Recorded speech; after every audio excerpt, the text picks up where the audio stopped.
दोस्तों बात करने वाले हैं एनएचपीसी के स्टॉक के बारे में। जैसा कि दोस्तों आज आपने देखा कि एनएचपीसी के शेयर के अंदर भाई ऑलमोस्ट 3% की तेजी के साथ स्टॉक ने अपना जो रिवर्सल है वो कर दिया है। अब देखो दोस्तों, मैंने आपको पहले ही चीज़ें बता रखी है। देखो अभी के टाइम कोई बड़ी रैली नहीं है, हमें यहाँ पे ये नहीं समझना कि कोई बड़ी रैली आ चुकी है, बिल्कुल नहीं।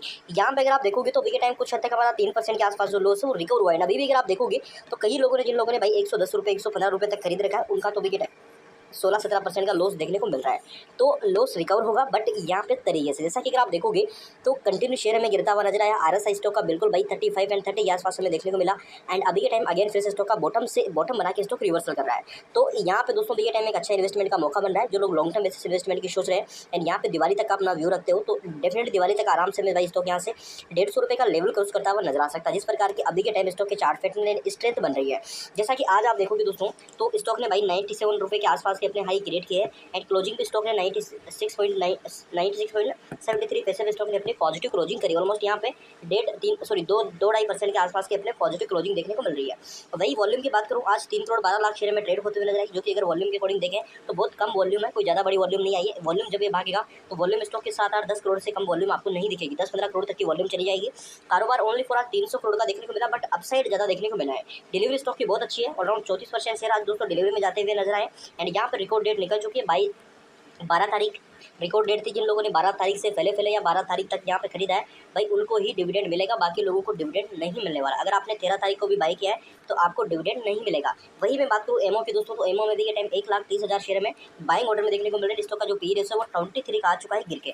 जो पहले पी रेशो भाई ऑलमोस्ट 27 के आसपास था, वो धीरे धीरे जिस प्रकार स्टॉक का प्राइस गिरा तो देख लो 23 के आसपास आता हुआ नजर आ रहा है। जबकि कंपनी ने भाई Q1 में एक अच्छा प्रॉफिट जनरेट करके दिया है, फिर भी शेयर में कोई रैली नहीं आई, उसके बावजूद भी हमें ये गिरावट में देखने को मिल रहा था। अब यहाँ पे अगर आप देखोगे तो आज दिन भर दोस्तों में अप ट्रेंड में देखने को मिला, लास्ट मोमेंट में थोड़ा सा प्रेशर में दिखा, इसके बाद फिर से स्टॉक ने एक अपनी जो पॉजिटिव क्लोजिंग है वो यहाँ पे बरकरार रखी हुई है। तो एनएचपीसी के रिलेटेड मैं आपको डेली बेसिस चीज़ें समझा रहा हूँ, तो आपको चीज़ें समझना चाहिए। यहाँ पे देखो शेयर को हल्के में नहीं लेना है, कंपनी बहुत बड़ी है, कंपनी कोई छोटी मोटी नहीं है, कोई पेन स्टॉक नहीं है जो यहाँ पे आपका पैसा डुबा सकता है। कंपनी बहुत अच्छी है, कंपनी के फाइनेंशियल आंकड़े बहुत अच्छे हैं, कंपनी डिविडेंड पे करती है, तो आप समझ सकते हो कि कंपनी कितनी अच्छी है।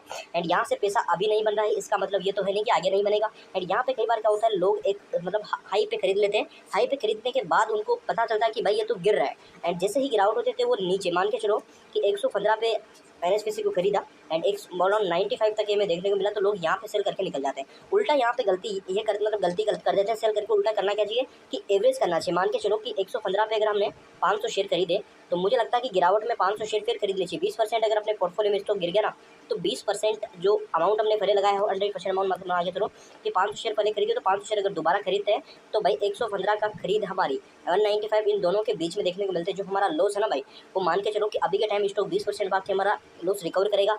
जैसे ही हम 500 शेयर फिर से खरीदेंगे तो हमारा लॉस भाई यहाँ पे ओनली फॉर 10% भागने पर ही रिकवर हो जाएगा। तो ये चीज़ आप समझे, एवरेज का ये फर्क पड़ता है। मार्केट में एवरेज बहुत महत्वपूर्ण है। एवरेज करना, पेशेंस रखना, सही टाइम पे एंट्री लेना, सही टाइम पे एग्जिट लेना एंड अच्छे शेयर को पिक करना, ये कई सारी चीज़ें होती है जो हमें मार्केट में समझना चाहिए, सीखना चाहिए। एंड ये एक दिन में समझ नहीं आएगी, ये आप जब यहाँ पे गलतियाँ करोगे तब आपको समझ आएगी। एंड आज आप देखोगे तो मार्केट के अंदर 30 पॉइंट की हमें अच्छी खासी तेजी नजर आई। एंड एनएचपीसी के टाइम अगर देखोगे तो बॉटम से रिवर्सल कर, देखिए अभी के टाइम अगर आप एनएचपीसी में देखोगे तो दोस्तों आज एक अच्छा खासा रिवर्सल देखने को मिला है। आरएसआई भी हमें देखो बॉटम से रिवर्सल आ रहा है। आरएसआई के मैंने पहले भी कहा था कि देखो गिरा है उठेगा, गिरा था यहाँ पे उठा है, गिरा है उठेगा, ठीक है ना। आरएसआई हमेशा 30 पे ट्रेड नहीं करता, 30 एंड 40 के बीच ट्रेड नहीं करेगा। आरएसआई अभी हमें एक अच्छे ऑलमोस्ट 50 प्लस अगेन होता हुआ नजर आएगा। निश्चित का जो प्राइस है वो आपको इस लेवल से 100 प्लस होता हुआ नजर आने वाला है। तो जैसा कि अगर आप देखें ना भाई, तो एनएचपीसी में कोई बड़ा जो यहाँ पे रिटर्न है वो हमें बनता हुआ देखने को नहीं मिला है। आप देख सकते हो यहाँ पे दोस्तों स्टॉक ने एक लंबा समय कंसोलिडेट किया ना, अभी भी वही कंसोलिडेट हमें देखने को मिल रहा है। एंड हम ये भी नहीं कर सकते कि आज का जो ट्रेंड रिवर्सल है वो ऐसा नहीं कि यहाँ पे हमें नया हाई दिखाएगा, बट जहाँ तक लगता है कि अगेन अगर भाई स्टॉक 98 रुपये के लेवल क्रॉस करता है तो फिर मुझे लगता है कि एक बड़े सपोर्ट के ऊपर फिर से आता हुआ देखने को मिलेगा। इसके बाद जो इंपॉर्टेंट लेवल है वो है 107 रुपये का। अगर 107 का लेवल टूटता तो फिर हमें जहाँ तक लगता है कि भाई अगेन हमें स्टॉक किस लेवल तक दिखेगा, ऑलमोस्ट हमें स्टॉक देखने को मिल सकता है भाई 116 रुपये के आसपास। तो ये चीज़ें हैं यहाँ पे, अगर ये लेवल टूटता है 116 का तो फिर एक नया हाई के चांसेस फुल्ली बन जाएंगे। तो यहाँ पे ये कुछ इंपॉर्टेंट लेवल से ये हमें ध्यान में रखना है। अगर आप यहाँ पे देखें तो रिवर्सल आया था, यहाँ पे थोड़ा बहुत रिवर्सल था, यहाँ पे फिर रिवर्सल है, तो इसका मतलब ये नहीं कि यहाँ पे कंटिन्यू गिरता ही जाएगा जिस प्रकार पहले गिरा है। यहाँ पे एक अच्छा रिवर्सल आरएसआई बॉटम पे आ चुका है। हमने देखा कि जो ये करेक्शन आया, इस करेक्शन में वॉल्यूम ना के बराबर थी, तो ये सीधा सीधा संकेत है कि जिन लोगों ने इस ट्रेंड में खरीदा, पॉजिटिव ट्रेंड में, अभी उनमें से कई लोगों ने होल्ड करा। ऑलमोस्ट मान के चलो कि 100 लोगों ने खरीदा तो 100 में से भाई कम से कम 50-55 लोग तो ऐसे हैं जो अभी भी शेयर में टिके हुए हैं। तो मेरे हिसाब से अभी के टाइम होल्ड करना बेटर रहेगा।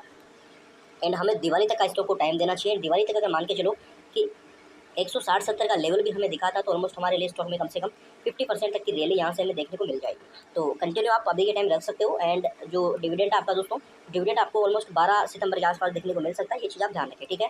चैनल पर नए हो सब्सक्राइब जरूर कर लो, बेल आइकन के ऊपर, ताकि कंटिन्यू अपडेट्स आपको